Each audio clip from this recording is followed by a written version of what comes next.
Welcome back to my channel.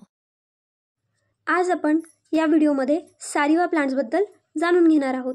त्यापूर्वी चॅनलला subscribe करा आणि जर व्हिडिओ आवडला तर व्हिडिओला लाईक करा. तर ही आहे सारिवाची वेल. यालाच आपण अनंत मूळ म्हणून देखील ओळखतो.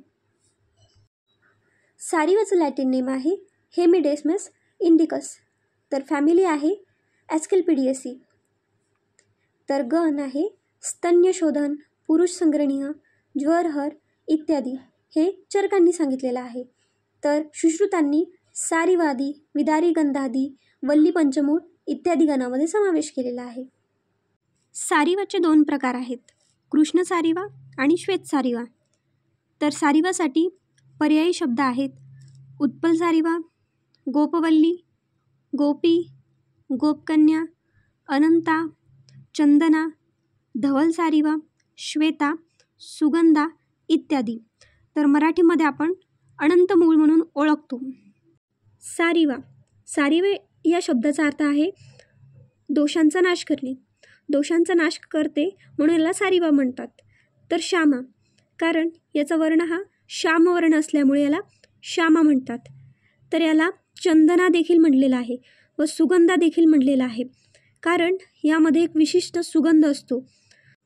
अनंत मूळ देखील म्हणतात, कारण या वेलीची जी मूळ आहे ती खोलवर जमिनीत असते आणि त्यामुळेच याला अनंत मूळ म्हणतात. तर याला अनंता देखील म्हणतात, कारण की मूळ हे खोलवर गेले असल्यामुळे हे लवकर झाड नष्ट होत नाही आणि हे नेहमी वाढत राहते.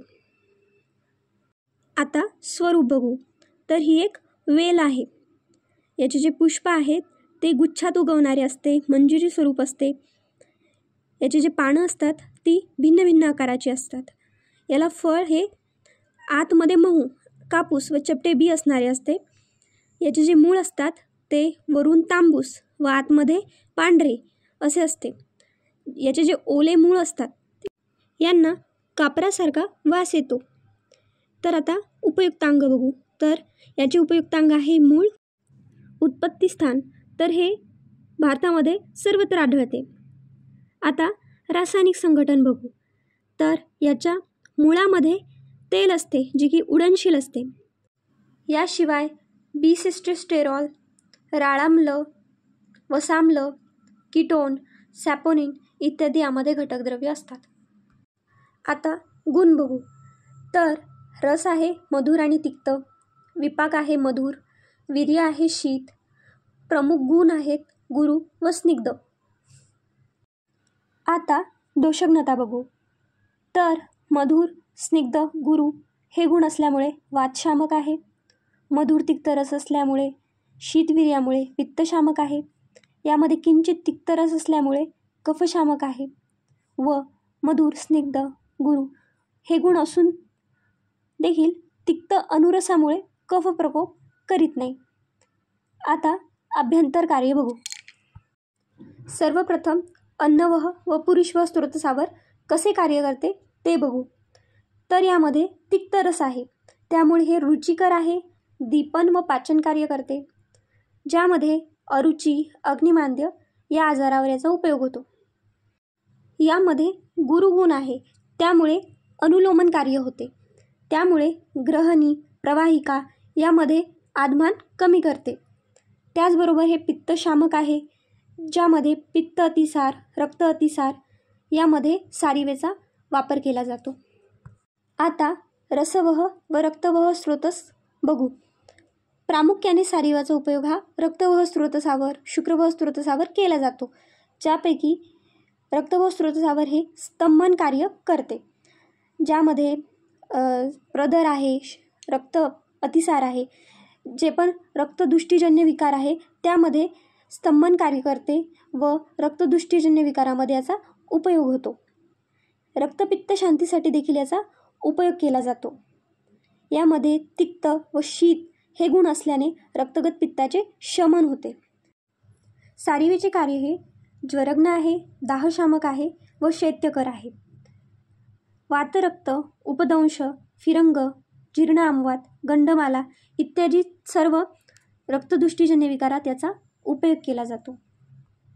मी अशाच प्रकारचे प्लांट्सचे व्हिडिओज तयार केलेले आहेत. त्याची लिंक मी वर देते आणि डिस्क्रिप्शनमध्ये सुद्धा देते. तर ते नक्कीच बघा आणि चॅनलला सबस्क्राईब करा आणि व्हिडिओ आवडत असेल तर व्हिडिओला लाईक करा. सारिवा ही प्राणवायू स्रोतसावर देखील कार्य करते. सारिवा ही पित्तशामक आहे, ज्यामुळे पित्तज कास, क्षय, शतज कास, प्रथमक श्वास, पित्तज स्वरभेद यामध्ये पित्तशामक कार्य करते व हे बलरक्षणार्थ देखील उपयोगी आहे. कारण की याचं नावच आलेलं आहे गोपी. गोपी म्हणजे बल रक्षणार्थ, रक्षण करते शरीराचे. तर मासव स्रोतसावर ही कुष्ठग्न कार्य करते. आता शुक्रव स्रोतस बघू. तर ही प्रामुख्याने शुक्र व आर्तवह स्रोतसावर कार्य करते. याला शुक्रवर्धनाचे कार्य करणारी एक वनस्पती म्हणून देखील ओळखले जाते. यामध्ये मधुर, स्निग्ध आणि शीत गुण हे असल्यामुळे शुक्र त्याचबरोबर ओजाची देखील वृद्धी होते. प्रदर, पित्तज्योनी रोग, रक्तज्योनी रोग यामध्ये रक्तप्रसादन आणि स्तंभन म्हणून सारिवा ही कार्य करते. सारिवाचा उपयोग हा इन्फर्टिलिटीमध्ये देखील केला जातो. तर प्रेग्नेन्सीमध्ये देखील याचा उपयोग केला जातो. डिलिव्हरी झाल्यानंतर देखील सारिवाचा उपयोग केला जातो. कारण स्तन्य हे रसाचा उपधातू आहे, त्याचे पोषण करण्याचे कार्य सारिवा करते. तसेच पित्त दुष्ट स्तन्य याचे जे शोधन आहे ते सारिवा करते. त्यामुळे सारिवाचा उपयोग हा डिलिव्हरीच्या नंतर देखील केला जातो. त्याचबरोबर आफ्टर डिलिव्हरी जी गर्भाशय दौर्बल्यता आहे त्यावर कार्य करते. त्याचबरोबर हे मूत्रल आहे, तर किडनीचे जे फंक्शन आहे त्यावर देखील याचे कार्य होते. तर मात्रा आहे, फांटाची मात्रा आहे 50 ते 100 मिली, तर काथाची मात्रा आहे 50 ते 100 मिली. आता कल्प बघू. तर कल्प आहे सारिवादी क्वाथ, सारिवादी वटी, सारिवाद्य अवलेह आणि सारिवाद्य आसो. आता आम्ही एक प्रयोग बघू. तर श्वासकासावर सारिवा क्वाथ हा मधाबरोबर देतात व शिरशूलावर सारिवा मूल हा उगाळून लेप लावतात. तर पित्तज्वरावर सारिवा आणि कमलकंद यांचा काढा थंड करून व साखर घालून देतात. तर जे पण गर्भाशयाचे जे आजार आहेत त्यावर सारिवाचे जे कल्प आहेत त्याचा उपयोग केला जातो. तर व्हिडिओ आवडला असेल तर नक्कीच लाईक करा आणि शेअर करा आणि प्लीज सबस्क्राईब करा. मी याच प्रकारचे इतर प्लांट्सचे देखील व्हिडिओज तयार केलेले आहेत, त्याची मी लिंक डिस्क्रिप्शनमध्ये देते, सो ते बघा.